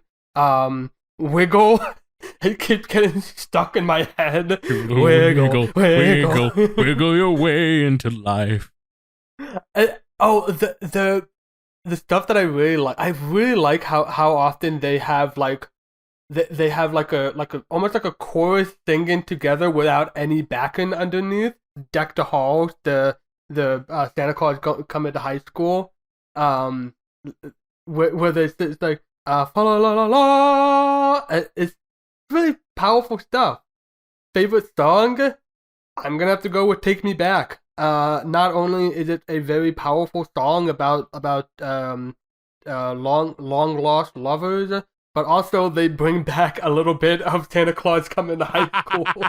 That's so valid. It just becomes funny at the same time. I never would have guessed that for you. And like, it has like one of the funniest lines in any of the StarKid shows. Tell me something only Santa would know. Sorry, I can't. I knew it. I knew you weren't Santa.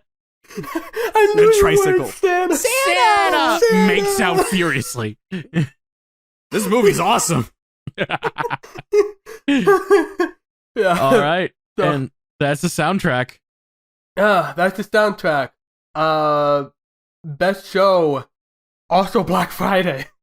Again, I was really torn between this and Firebringer, but I felt that like I had more of an issue with Firebringer in terms of story. Even though I had there were more problems with the story in Black Friday. Dylan Saunders as Tom, unbelievable, like just genuinely like heartbreaking story, like front to back. It's a damn shame about Betty, but I feel like it really worked this time. It's again, there's quite a lot of problems with it. It sits quite well with me, especially with the more dramatic elements of it. It could definitely use some more lightening up. I certainly agree that it's a big downer. But I felt it worked. The top 3. Oh, All right, I know what your number 3 is, Random. I know what it is. I bet you do. Just gonna say I love all these shows, and we'll rewatch them 1,001 times. But I already said Twisted, so you know it's not that. Yeah. Number 3, soundtrack wise. Okay, this one I don't actually know. I guessed Oregon. All right, You I'll guess Starship just because. Okay. Wash, you're right. Trail to Oregon. Yeah, I figured, but Yeah. I do love this musical dearly. I do. But, and no, there's no buts. I do love this musical. It has great songs. There's just so many great, like, fantastic songs in it. The Grind is great. When the World's at Stake. Even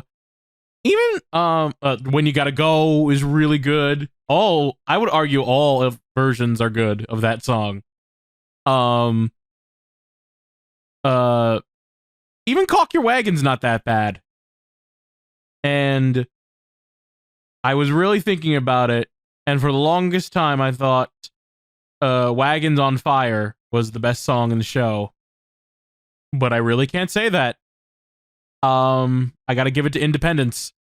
I love that song. It's just so catchy. It's Welcome so funny. to a city so pleasing that everyone's leaving. Fucking go west. Ox like me. Just the fact that Joey performs their heart out in the song, and where you really are happy that they take a breath because they, especially Joey, really needs it. Yeah, it's hot in here. And with that, it's also no surprise that number 3 is also Trail to Oregon. Yep. For the show. Yep, Yeah. you saw that coming. I'm sorry. That's fine. It's fine. I love it dearly. In fact, I originally was gonna rank this lower because I thought like Twisted was gonna be number 1, and one of the Potters would be, or like Firebringer would be.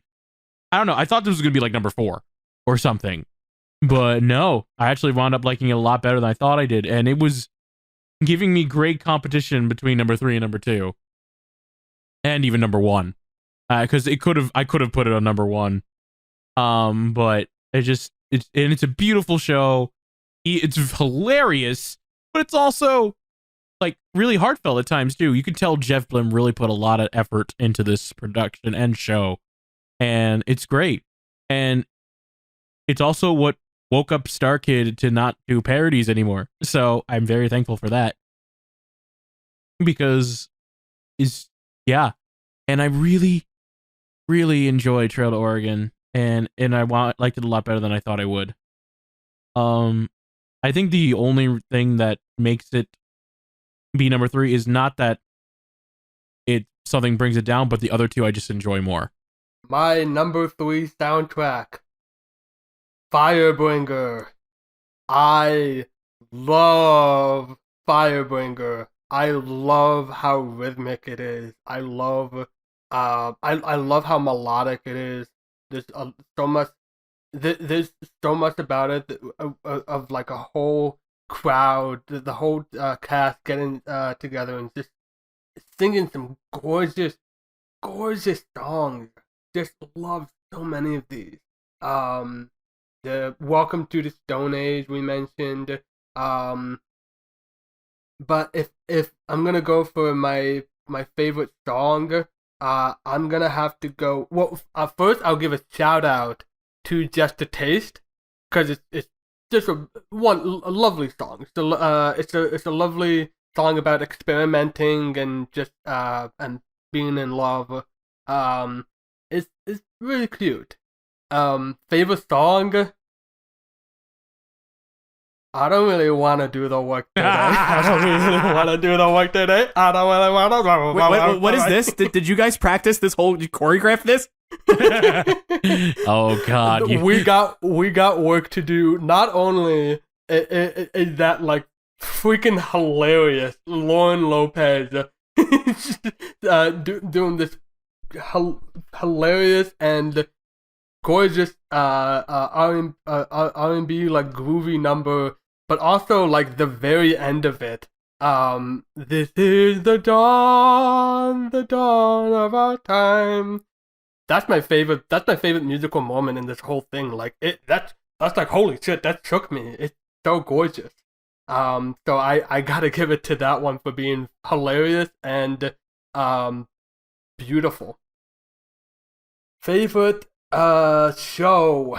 I actually have no idea. I have no idea either. Yeah, this was a tough one because these top 3 are quite tight together, and I'm looking at it. It's like, am I sure? But I'm gonna have to go with I'm gonna have to go with this.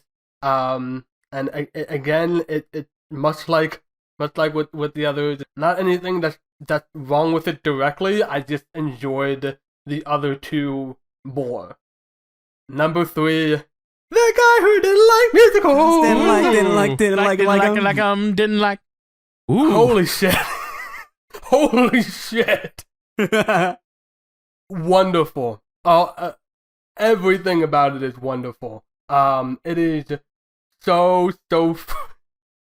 It's so funny. It's so creepy. It's the ending, especially. Like, holy damn. Joey Richter is an asshole, and it works. I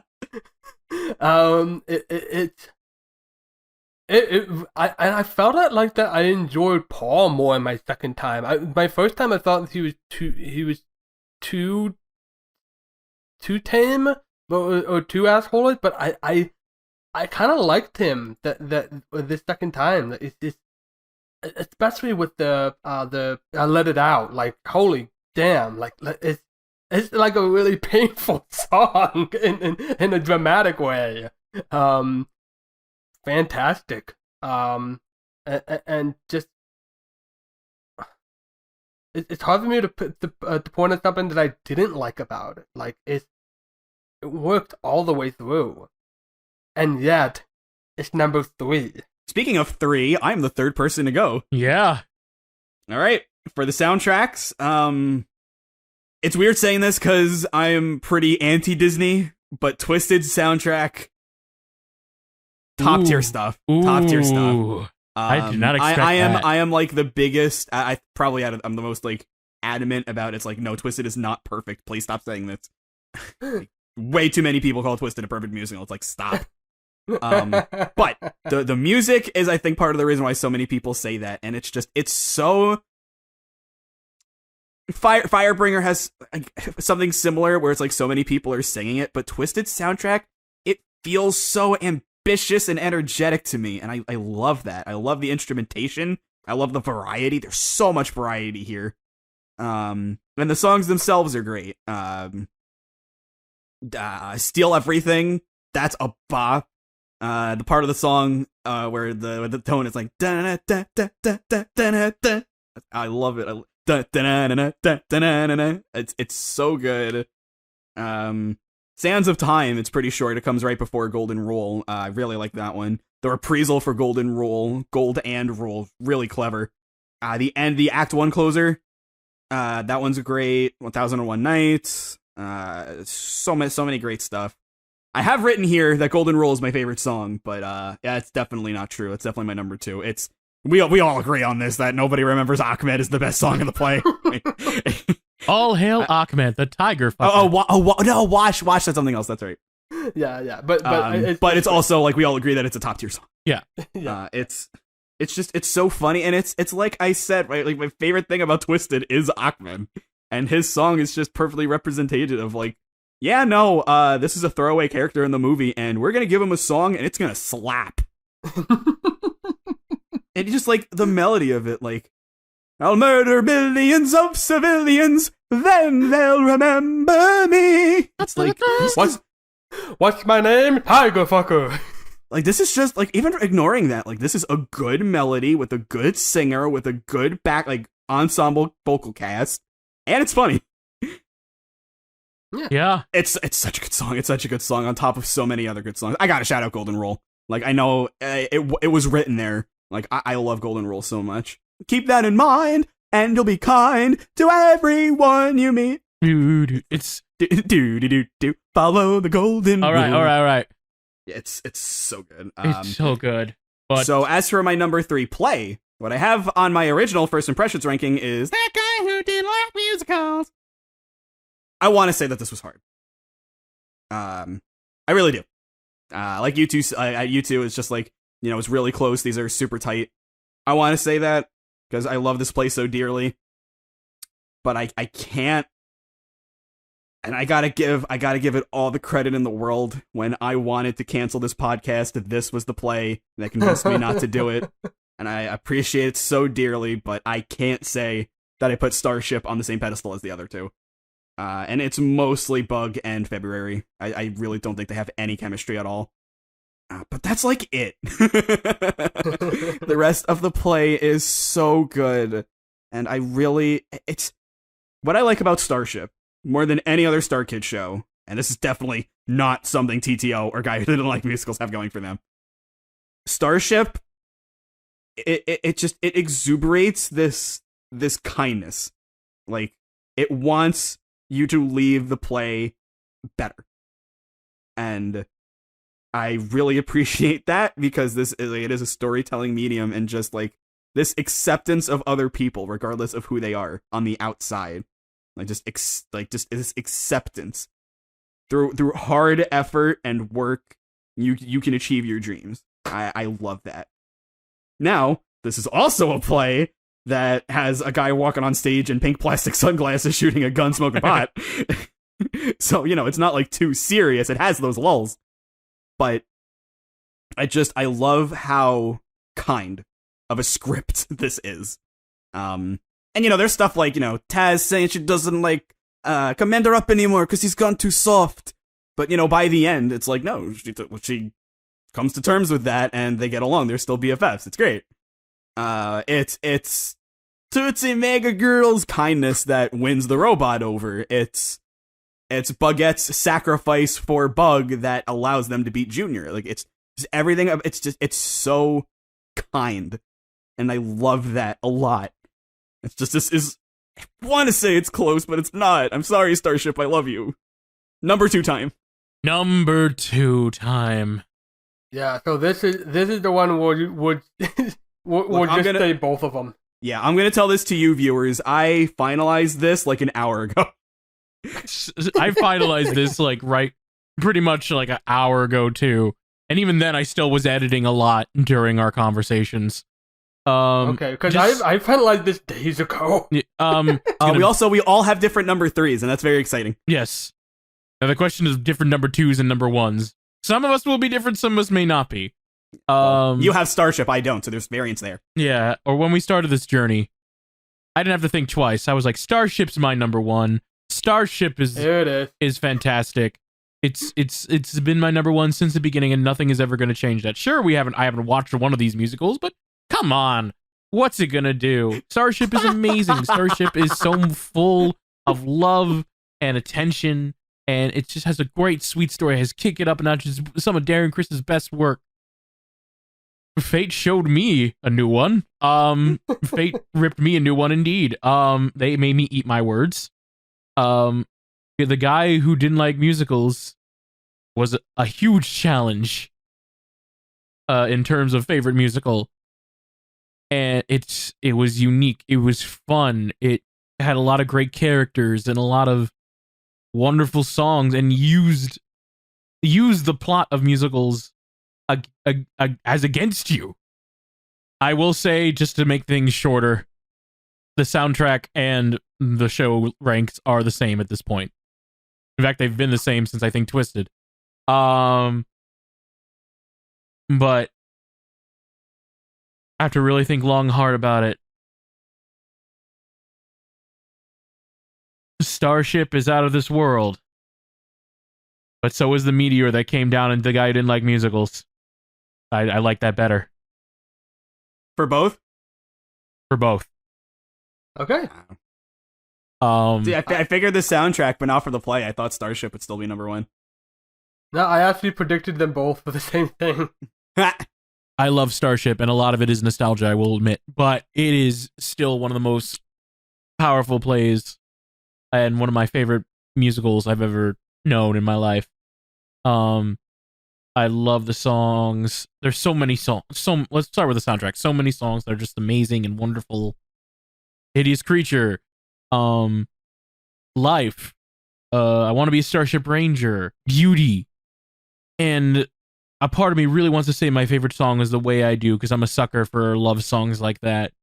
And it's a really cute song between probably the best couple in the show. But I'm basic.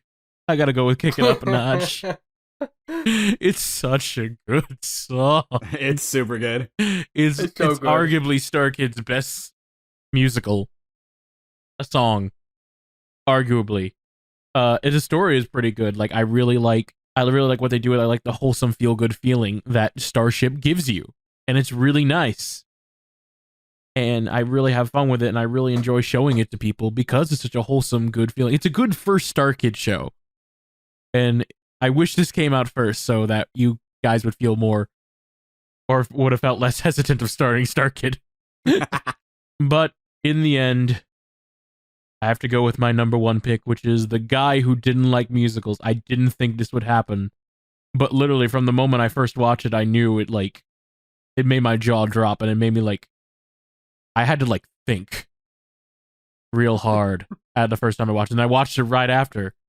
And I was like, wow, I think I like this better. And I think there's 2 things. One, not all the characters in Starship get developed. Not even just the romance between February and Bug, but also Specs and Crander. They don't get developed. I wish they did. I mean, Crander at least says game over, man, game over. He's got that that's true. But even so, every character has a purpose in the guy who didn't like musicals. Every single character, even the small roles like the pea screen girl, and even the coffee shop workers that Emma works with, because she comes back in one of the vehicles when they're trying to escape. They all have some sort of purpose, and I just really like the idea of the musical being the antagonist in the show. For a musical called The Guy Who Didn't Like Musicals, you could have done a lot of safe stuff, but they really took it to the next level and really surprised me with it. There's a lot of great songs in the musical.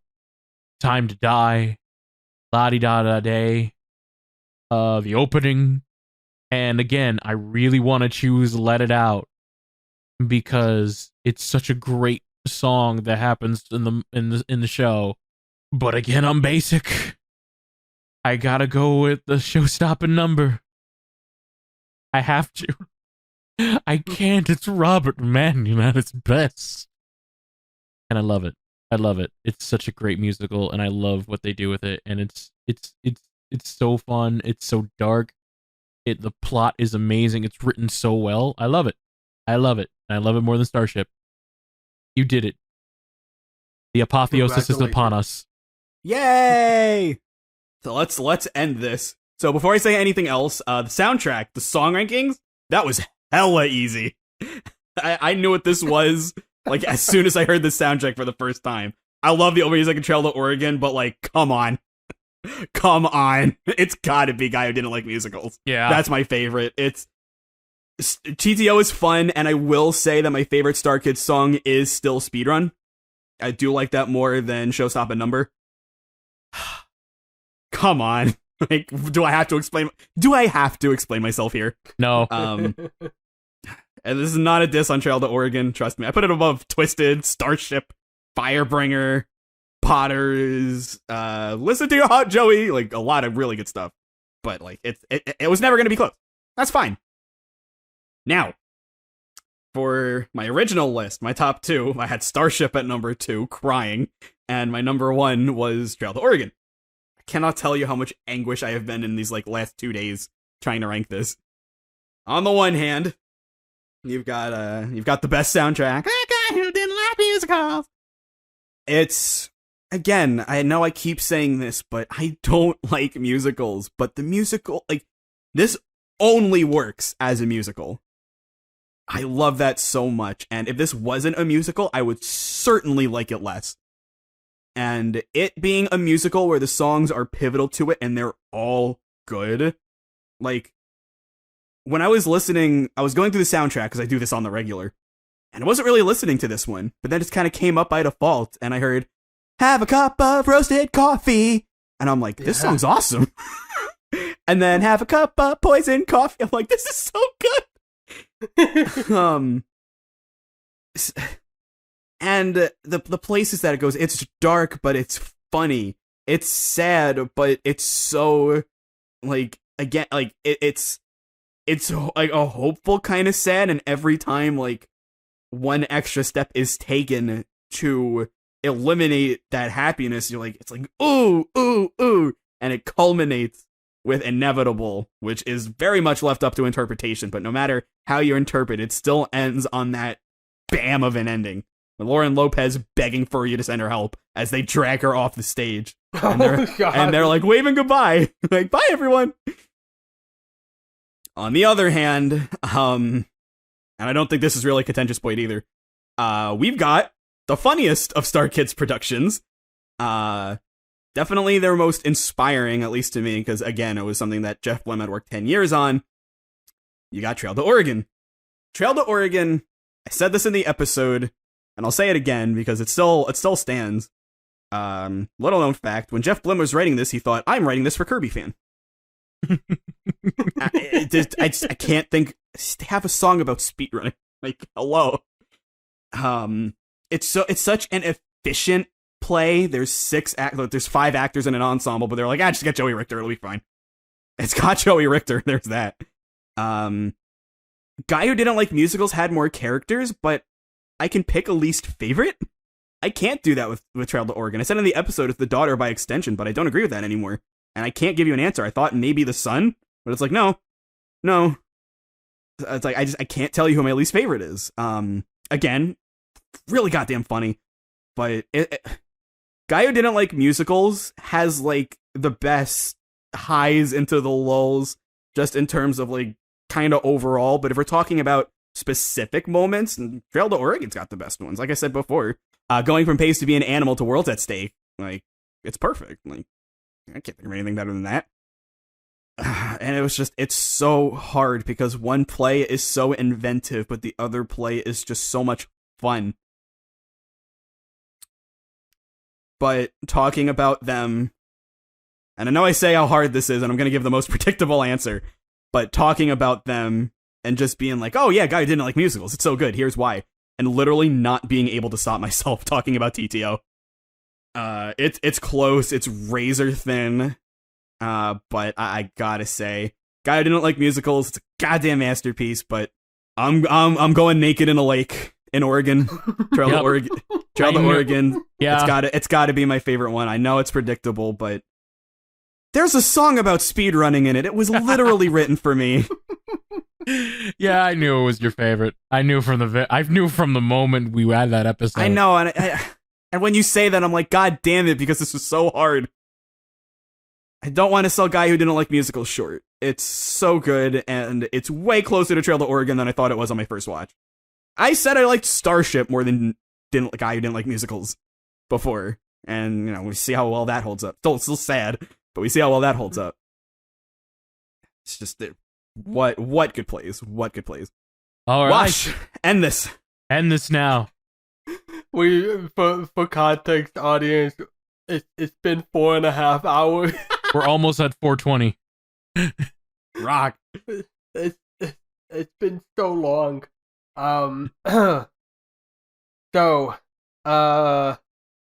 Boy, this soundtrack list, the top two, gotta pick between a Jeff Blim soundtrack and a Jeff Blim soundtrack. I don't know, man. I'm just gonna say this.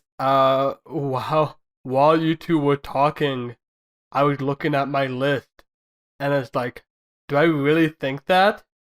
And it took me a bit to say, no.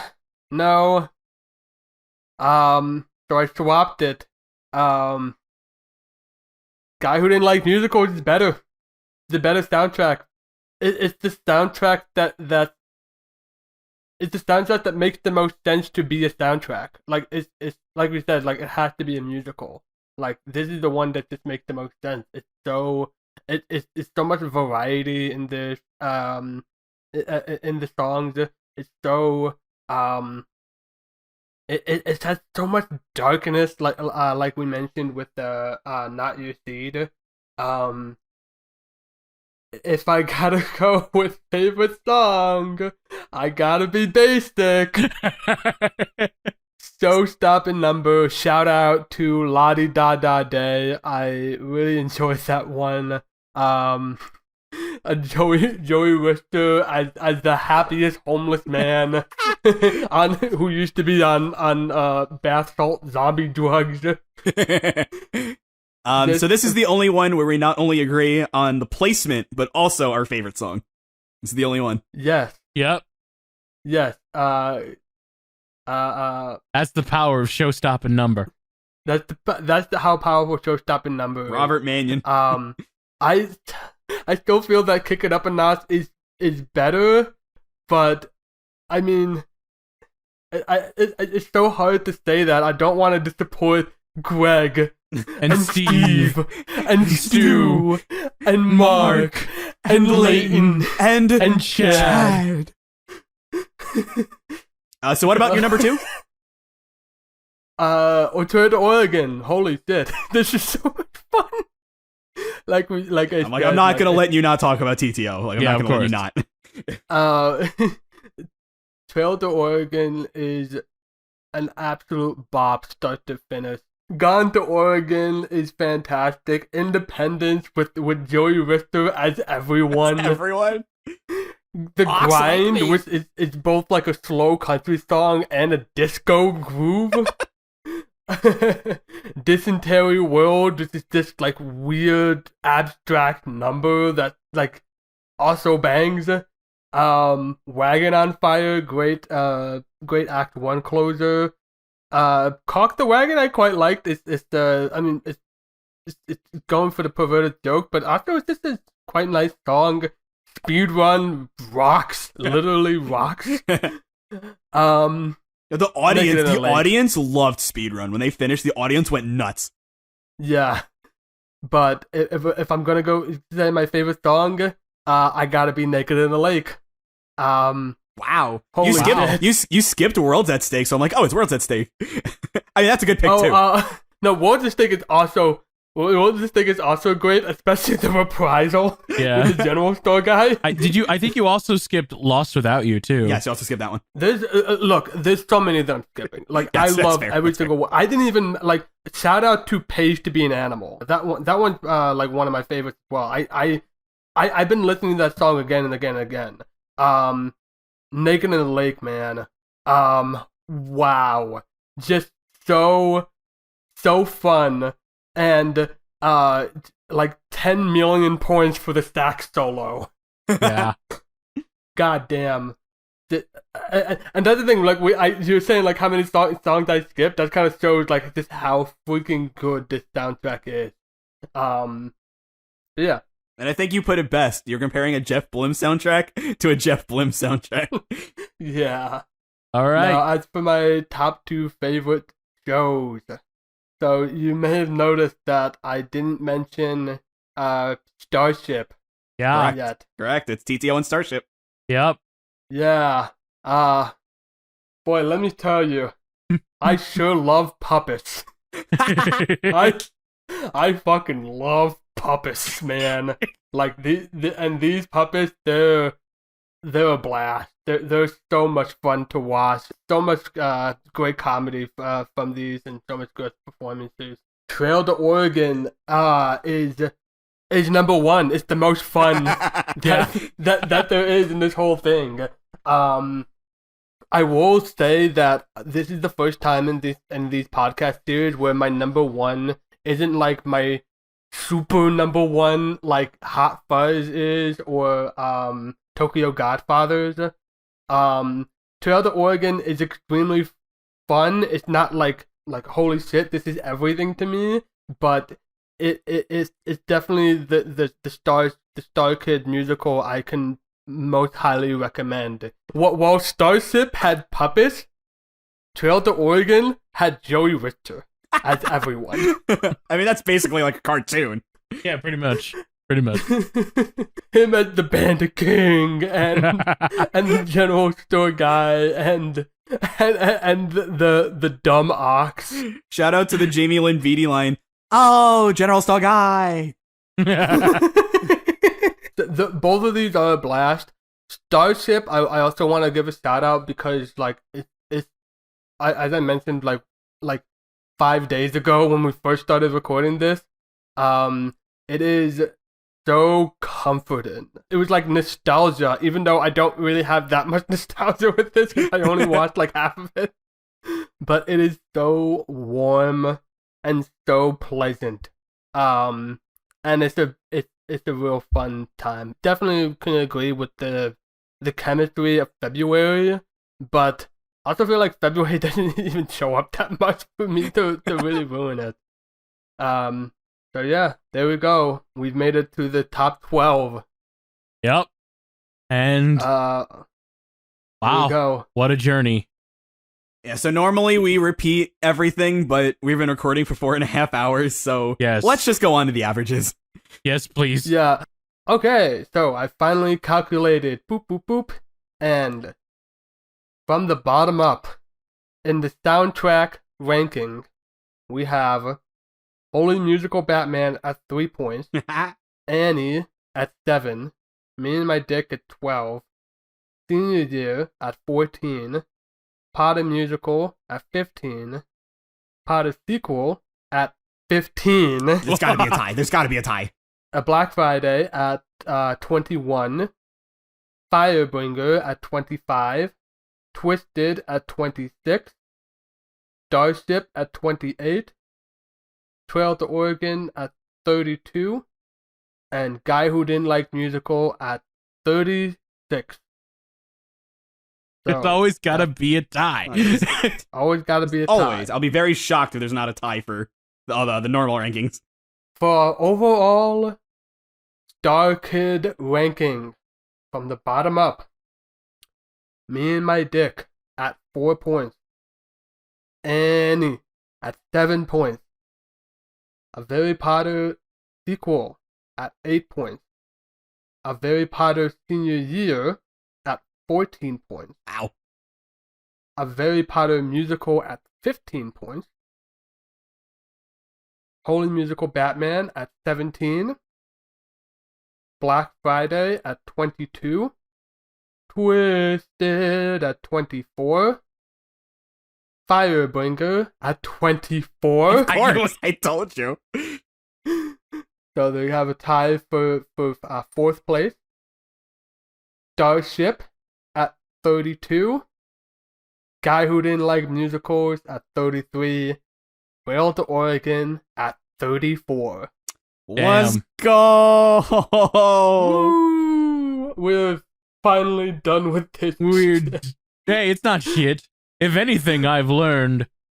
I think you two are StarKid fans now, and my mission has been accomplished. Yeah, so there's one other thing before we wrap it up, but for now, what did we think about this Starship adventure? StarKid. What? I haven't done that in forever. I can say that, like, half of these musicals I can do without. Yeah, this is definitely, like, the biggest quality gap out of anything we've ever done. Yeah. Those top 6, hey, those are pretty good. Yeah. Like, fans can enjoy what they enjoy.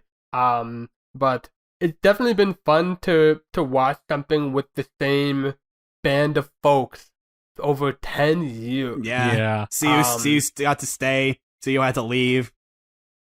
Yeah. And just seeing, like, all the glow-ups that happen over time, and all the people who were always talented, like Dylan Saunders, like, he's always had the pipe.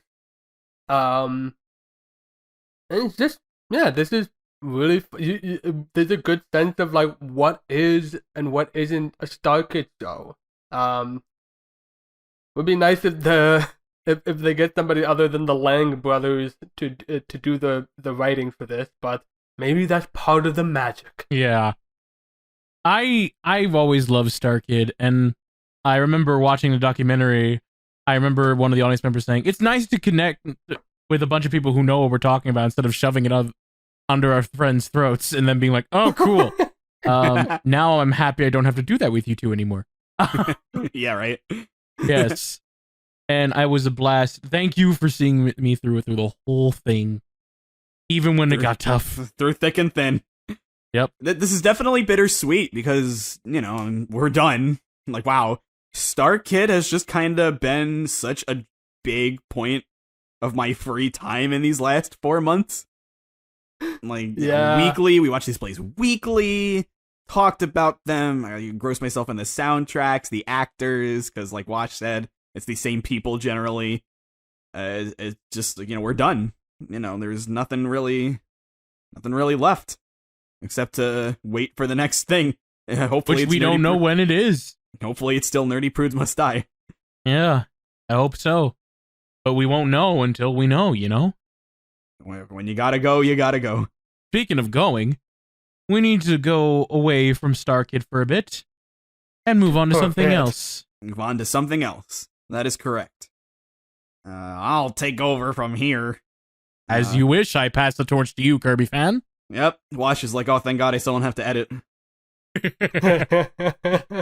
So, when we started StarKid and Random was like, oh yeah, this is the most unique thing we've ever done, I was like, I can one-up you on that. This is kind of very, very nervous about how this is going to go, but hey, Random was a StarKid as well, so, let's keep that good thing going. So the last time I took the torch, we covered anime, and I figured that, since Random and Wash are pretty inexperienced in that, we can kind of stick to that kind of thing. But there's this little known sound novel. You may or not have heard of it. Probably not. It's pretty small. Known as Higurashi, When They Cry. Higurashi translating to cicadas. So when the cicadas cry. It's got a pretty big anime adaptation, but as a lot of the people who are really into it will tell you, the anime, it's good, but it's flawed. You should really read the sound novel, and it's very long, very long. But, I think we can do this. I'm handling a lot of the behind-the-scenes work on this one, not just the editing.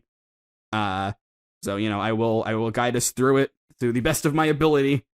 But we are going to take a trip to the rural village of Hinamizawa, and we are going to have So no matter what, we're gonna have ourselves a time. For sure. Indeed. I'm like 10% nervous, but the thing is, I'm pretty nervous. I can't say anything because Wash and Kirbyfan stuck with this journey even when things look grim. So I'm sticking with this journey with Kirby. So you got my support. Because both Random and I played a bit, like the first hour, I think, of the first game. I'll say straight up that I'm not too sure, but this is definitely gonna be like definitely something interesting, definitely something unique. To do a podcast about 13-hour long visual novels or sound novels. Yeah, I'm curious to see where this is gonna go. Is it gonna get spooky? Yeah, that's literally all I know about it. But we'll see. And in between, we will have some one-offs, so keep those in mind. There's gonna be a bunch of one-offs. Including the episode that we already recorded before this. Oh, I mean, that might come out before this just to give Random some extra time with the editing. Yes, maybe. Not to mention, we also... Well, okay, let me tell you what we're gonna do, Buster. Because this is my time. Because we finally get to reveal this. Like, I had a bit of a hesitation with StarKid, and thank God I went for it, of course. But I had some hesitation, and there's this one film that I kept dangling over both of your heads, and both of you were like, absolutely not. but Random said, if we make it through StarKid, then I'll let you show us the Super Mario Brothers movie. Yep. And we're gonna watch it, and we're gonna talk about the extension cut too, I think. Because that came out. If you want to talk about the extended cut, that's its own like extra. I will. I'll watch both. It's an interesting extended cut for sure. So that's what we're gonna be looking forward to coming up, and also we're gonna have a one-off involving StarKid, kind of. Yeah. We're really not done with StarKid yet. Yeah, we're not. I mean, it's not technically StarKid. It is Tin Can Bros, which contains a bunch of members from StarKid, including Joey Richter, called Spies Are Forever. And not Spies in Disguise. I was going to not bring that up, but okay. Now I'm a lot more okay with that than me and my gumshoe at this point, so it's fine. Sorry. This is it, friends. Random, thank you for this wildly inconsistent yet thrill of a ride. It was a pleasure recruiting you to the StarKid fandom. And with that, after nearly recording, we're for close to 5 hours now. I'm the random bystander here who does like musicals. I'm the Wash, who also likes musicals, and if you liked what you listened to, then you can check out our Twitter page, WRK Podcast, and we'll let you know on the next podcast episode. That's what we do. And also you can listen to our other podcast at wrk.simplecast.com or whichever podcast provider you have. And you can check out our YouTube channel, WRK in Progress. Or just look up like Pixar Perspective or StarKid Spotlight, and we'll show up there. Thank you. And I am KirbyFan. That was so. I did such an extended thing. Yeah, I was about to be like, me you're being not even on the trail. No, I figured I'd just keep it simple because this is the end. This is the end. And look, all I gotta say is that, when you gotta go, you gotta go. Yep. That's such a good closing number. It's so easy to make jokes out of that. Honestly, it's inevitable. Good night, everybody. The apotheosis is upon us. Yay! And as they say, everything ends.